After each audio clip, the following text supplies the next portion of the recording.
오늘 말씀은 야곱이 아버지가 살았던 헤브론 땅에 거주했다고 말하고 요셉은 17살이 되었다고 말합니다.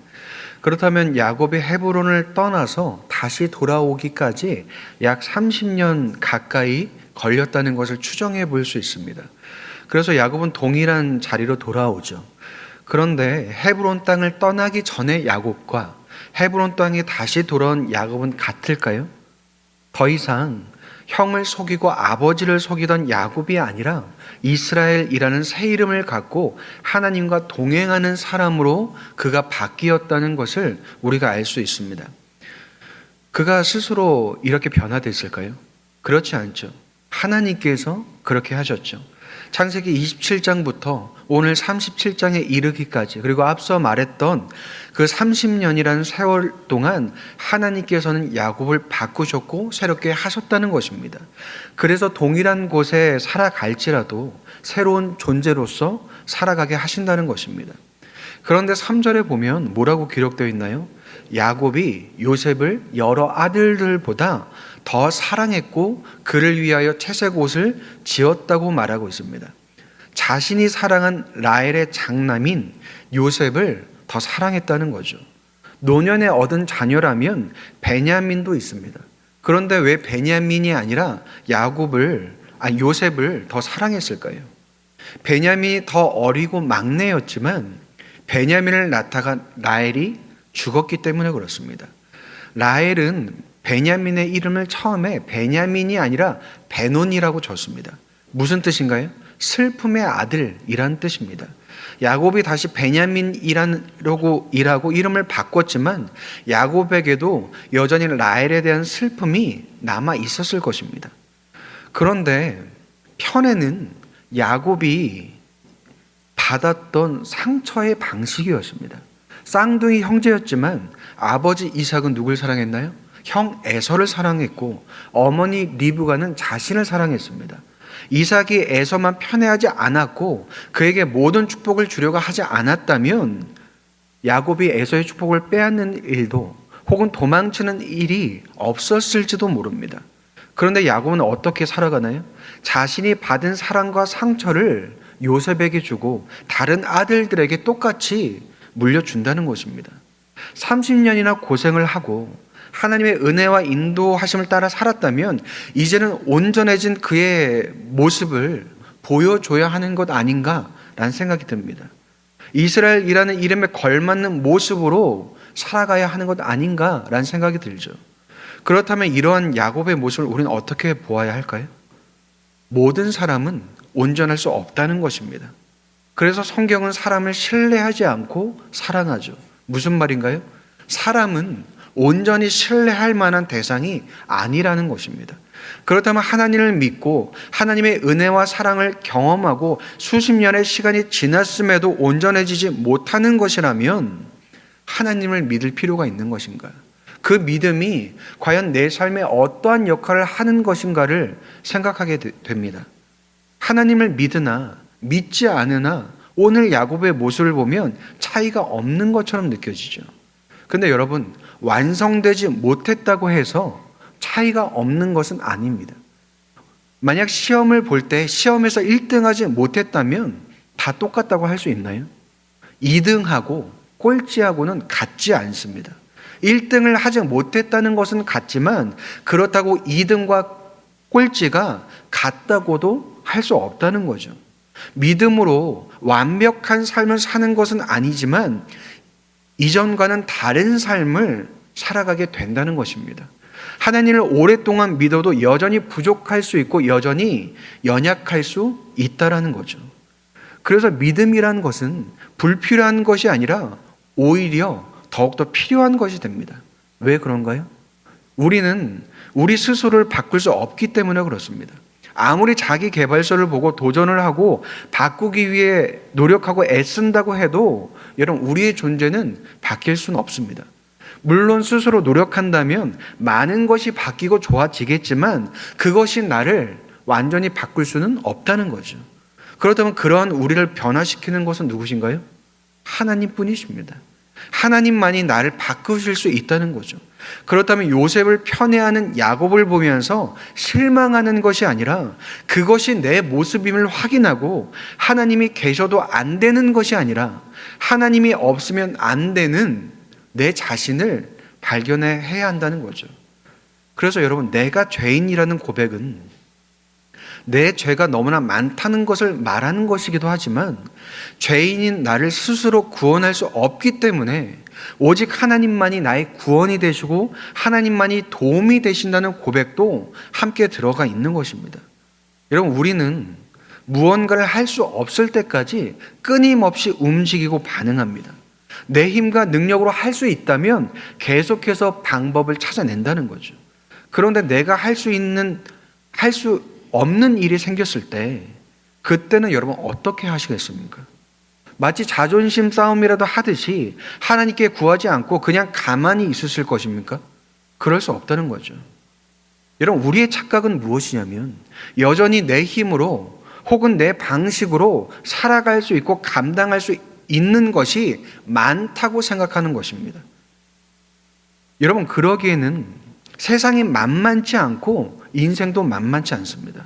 우리가 할 수 있는 것은 우리의 생각보다 적다는 거죠. 하나님을 의지하지 않고 하나님을 붙잡지 않아도 될 만한 것이 이 세상에 없다는 것입니다.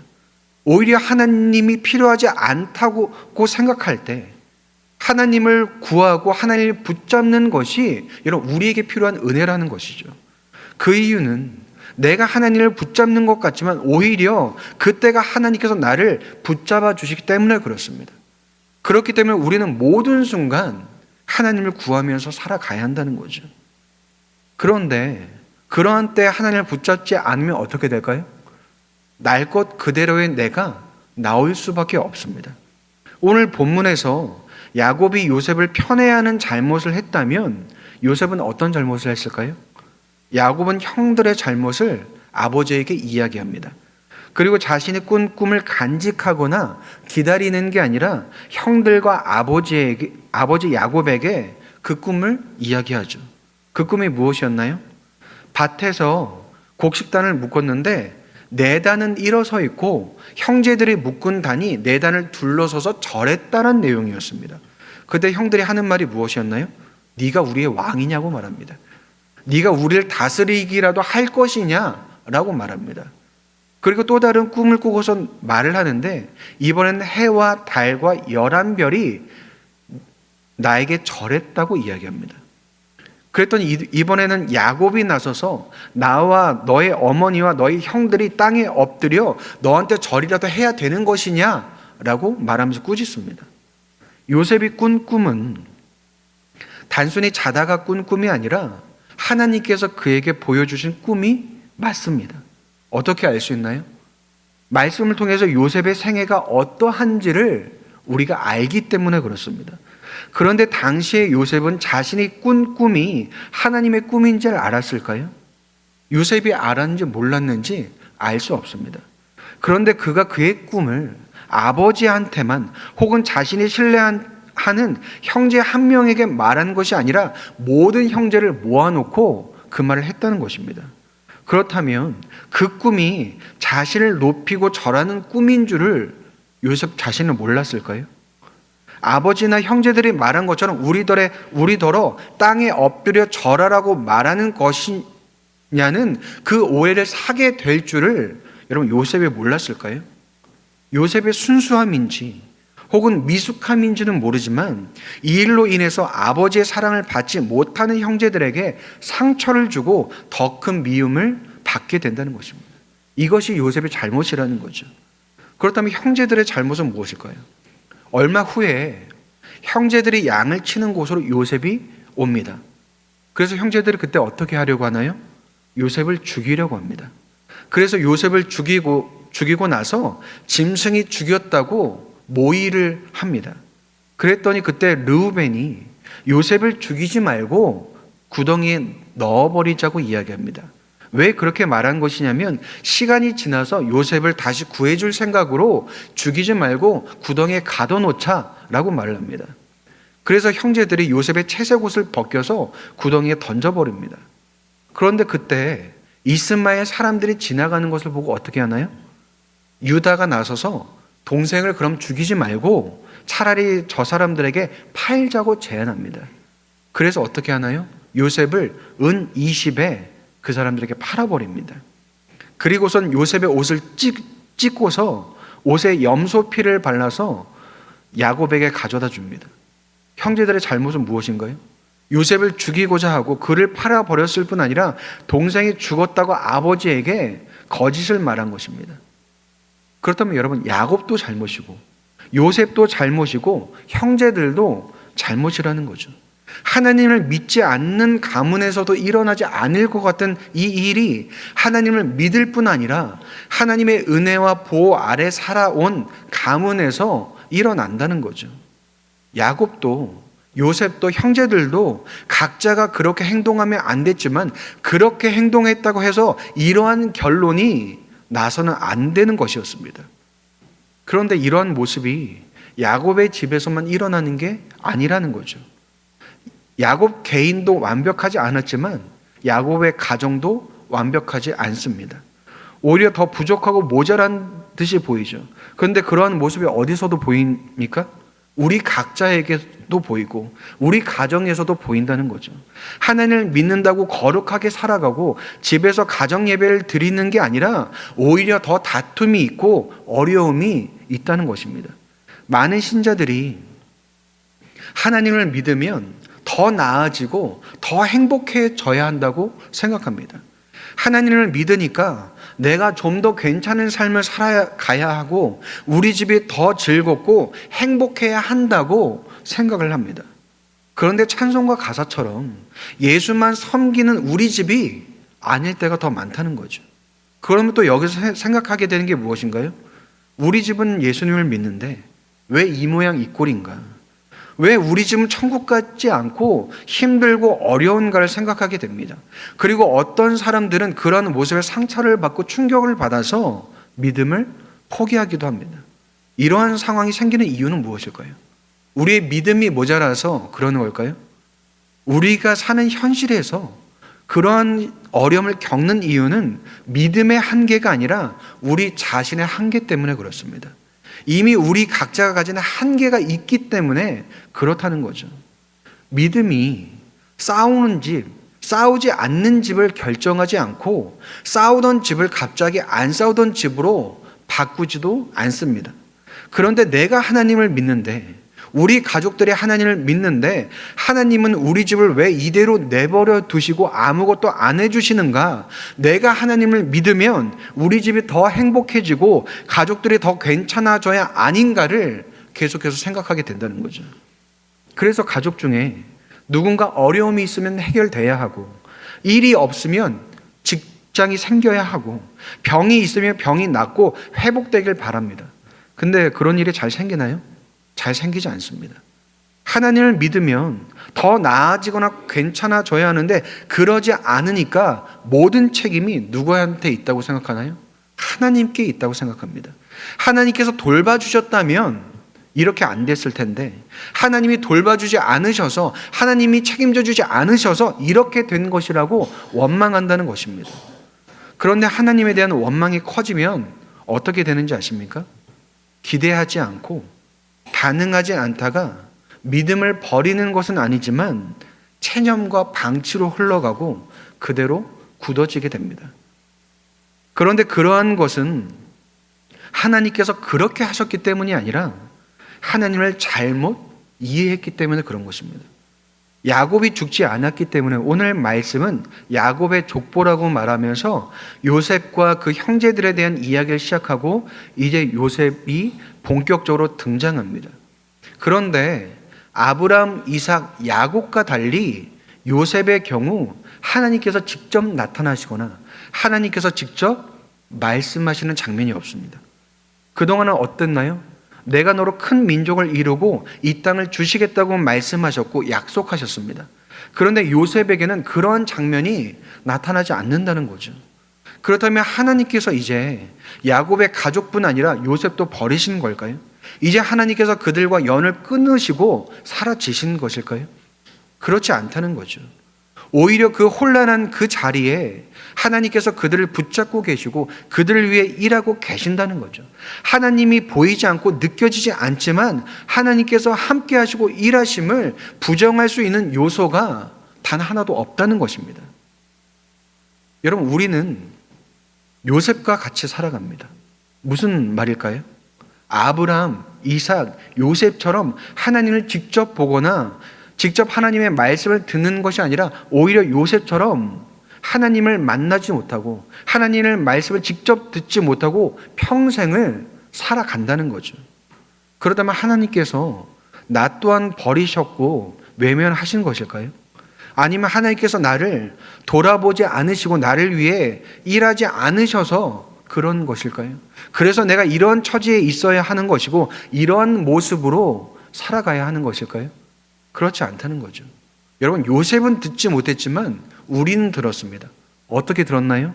말씀을 통해서 내가 요셉과 함께한 것처럼 너와 또 함께 하신다고 오늘 말씀을 통해서 우리에게 이야기하고 계시는 것입니다.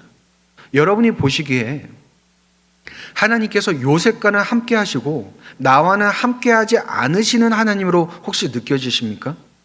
성경이 말하고 있는 것은 아브라함의 하나님, 이삭의 하나님, 야곱의 하나님이 요셉과 함께 하실 뿐 아니라 나와도 함께 하신다는 것을 말하고 있는 것입니다.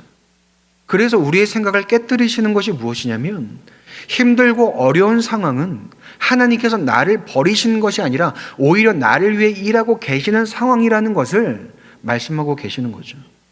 요셉은 이방 사람들에게 팔려갑니다. 그런데 그 지점이 어떤 점이 되나요? 이제 하나님께서 그의 삶을 통해 본격적으로 일하시는 순간이 됩니다. 그런데 우리의 오해는 하나님께서 그를 버리시고 외면하셔서 요셉에게 그런 일이 생긴다고 오해한다는 거죠. 당시 요셉의 입장에서 보면 마른 하늘에 날벼락이었을 것입니다.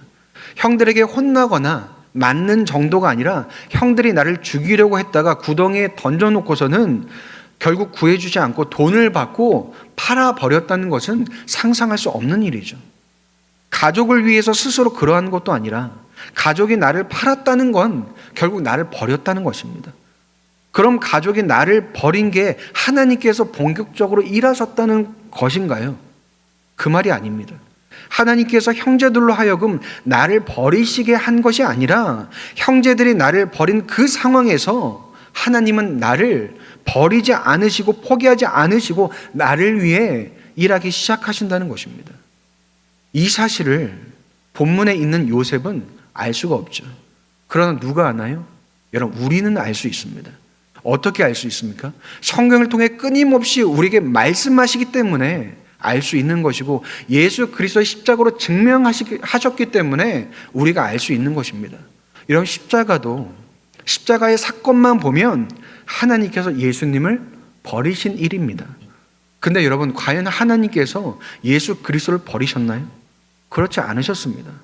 아무리 현실이 하나님께서 나를 버리신 것 같을지라도 진실은 하나님께서 나와 함께 하신다는 거죠.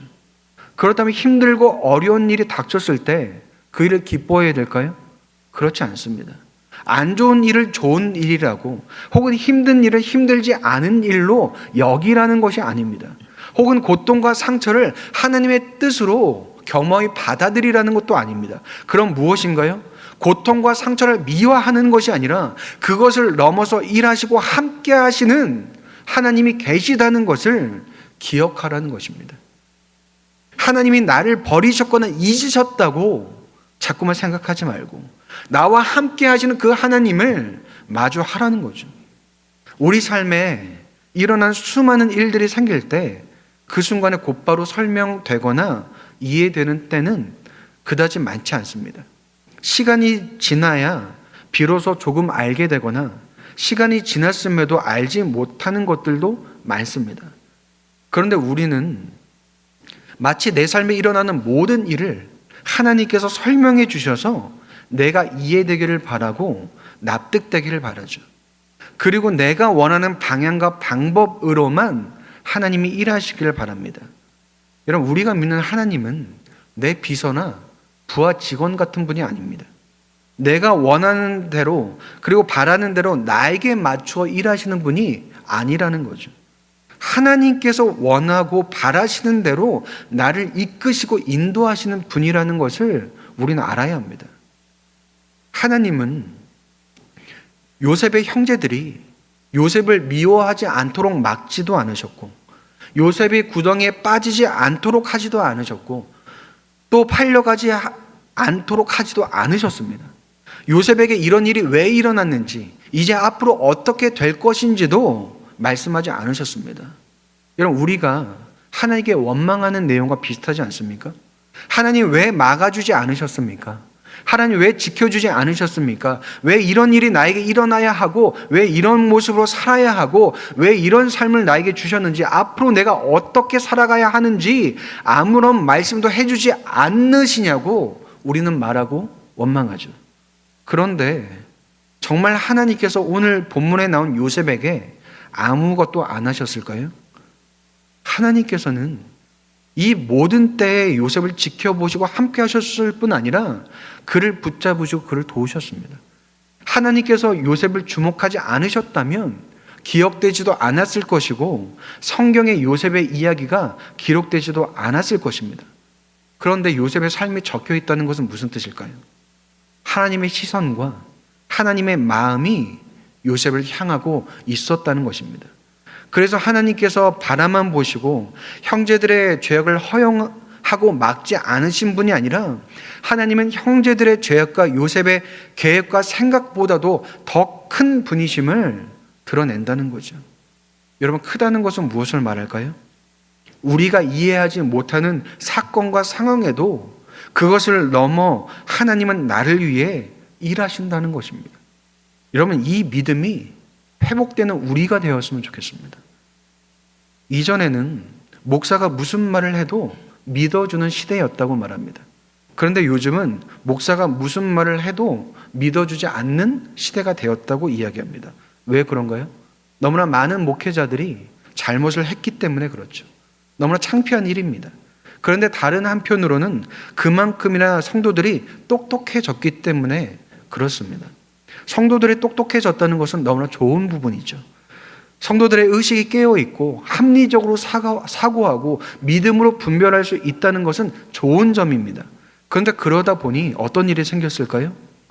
하나님의 말씀이라면 무조건 붙잡고 살았던 시대가 지나고, 하나님의 말씀을 우리의 이성과 판단과 상황으로 판단하는 때가 왔습니다.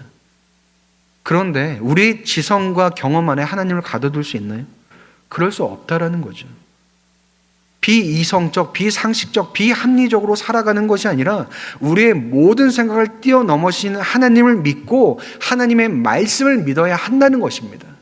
그런데 AI가 모든 것을 답해주는 이 시대에서 하나님의 말씀보다 오히려 나의 생각과 나의 경험이, 나의 이성적이고 합리적인 판단이 맞다라고 생각하며 살아간다라는 거죠. 여러분, 요셉뿐 아니라 아브라함과 이삭과 야곱과 함께 하신 하나님께서 나와도 함께 하신다는 사실을 믿을 수 있는 이유는 성경이 증거하기 때문에 그 위에 우리의 믿음을 두고 살아갈 수 있는 것입니다. 여러분, 믿음은 내 상황이 이해돼서 믿는 것이 아니라 내가 믿어서 내 상황이 이해되기 시작하는 것입니다. 덮어놓고 무조건 믿으라고 이야기하는 것이 아닙니다. 내 앞에 있는 상황이나 환경이 아니라 하나님을 보라는 거죠. 사건을 보면 하나님이 안 보입니다. 그런데 하나님을 보면 사건이 보이기 시작한다는 거죠. 만약 우리 주변에 요셉 같은 사람이 있다면, 혹은 내가 요셉과 같은 상황에 처했다면 무엇부터 볼까요? 그 상황부터 보지 않을까요? 그 상황을 보았을 때 하나님이 보이나요? 하나님이 보이지 않습니다. 그런데 하나님을 먼저 보면 어떻게 되나요? 하나님을 먼저 본다고 요셉의 상황이 바뀌는 것도 아니고 요셉이 안 팔려가는 것도 아닙니다. 그런데 무엇이 다를까요? 요셉의 인생이 망가지고 부서져서 끝나는 것이 아니라 하나님이 요셉의 삶을 붙잡고 함께 하신다는 것을 볼 수 있다는 것입니다. 그렇다면 여러분, 오늘 말씀은 우리가 어떻게 적용해야 될까요? 내 삶에 대입해 봐야 됩니다.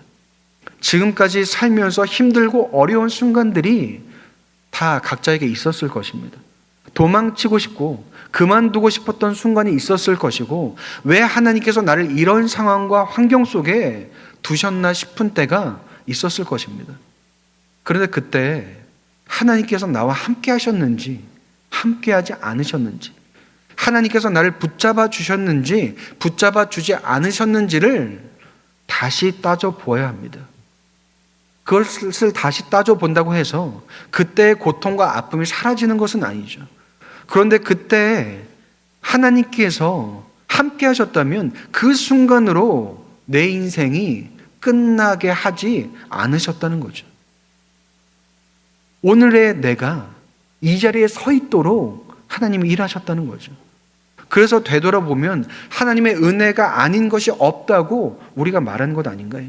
지금까지 지내온 모든 것이 하나님의 보호 가운데 있었다고 말하는 것 아닙니까? 여러분, 지금 내 삶이 이해되지 않을 수도 있습니다. 혹은 이전에 겪었던 어려움에 대해서 아직도 용납하기 힘들 수 있죠. 그런데 오늘 본문이 말하는 것은 무엇인가요? 요셉은 알지 못했지만 하나님은 아셨다는 것입니다. 요셉은 버려졌다고 생각했지만 하나님은 버리지 않으셨다는 것입니다. 요셉은 끝났다고 생각했을지라도 하나님은 시작하고 계셨다고 말하고 있다는 것입니다. 그렇다면 우리도 마찬가지죠. 나는 알지 못하고 나는 혼자였고 나는 끝났다고 생각했을지라도 하나님께서는 나와 함께 하셨고 나를 붙잡으셨고 나를 위해 일하셨다는 거죠. 많은 사람들이 믿음이 있다면 흔들리거나 넘어지지 않아야 한다고 오해합니다. 그런데 성경은 다르게 말합니다. 믿음은 흔들리지 않는 사람이 되는 것이 아니라 흔들리는 순간에 하나님을 놓지 않는 사람이 되는 것입니다. 오늘 본문에 나온 야곱도 흔들렸고 요셉도 흔들렸고 형제들도 흔들렸을 뿐 아니라 그들 모두는 완전하지도 완벽하지도 않았습니다.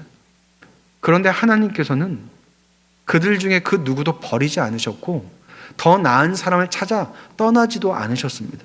오히려 어떻게 하셨나요? 부족한 그들 가운데 남으셨고 그들의 실패와 상처와 죄보다 더 크게 역사하셨다는 거죠. 성경은 사람의 위대함을 기록하는 책이 아니라 끝까지 사람을 붙드시는 하나님의 신실하심을 증거하고 기록하는 책입니다. 그렇다면 오늘 우리의 삶도 마찬가지죠. 지금 설명되지 않는 일이 있을 수 있죠. 왜 이런 일이 내게 일어났는지 아직도 이해되지 않고 용납되지 않을 수 있습니다. 하나님이 침묵하시는 것 같고 아무런 것도 하지 않으시는 것처럼 느껴질 수 있다는 거죠. 그런데 오늘 말씀은 우리에게 뭐라고 말하나요? 하나님이 침묵하시고 외면하시는 것처럼 보여도 하나님은 나를 떠나신 적이 없으시다고 말하는 것입니다. 보이지 않아도 일하고 계시고 느껴지지 않아도 붙들고 계신다고 말하는 것입니다. 그러면 우리가 해야 하는 것은 내 상을 먼저 이해하려 하는 것이 아니라 나와 함께 하시는 하나님을 먼저 붙잡아야 하는 것입니다. 여러분, 흔들리지 않고 피는 꽃이 없는 것처럼 흔들리지 않고 자라는 믿음도 없습니다. 그러나 우리가 기억해야 할 것은 내가 하나님을 놓지 않아서 여기까지 온 것이 아니라 하나님께서 끝까지 나를 놓지 않으셨기 때문에 여기까지 왔다는 사실입니다. 그렇다면 어떻게 살아야 될까요? 그 은혜를 믿고 오늘도 나와 함께 하시는 하나님을 붙들고 살아가야 한다는 거죠. 그렇다면 이 한 주 그 하나님을 기억하고 그 하나님을 붙잡고 살아가는 저와 여러분 되시기를 주님의 이름으로 축복드립니다.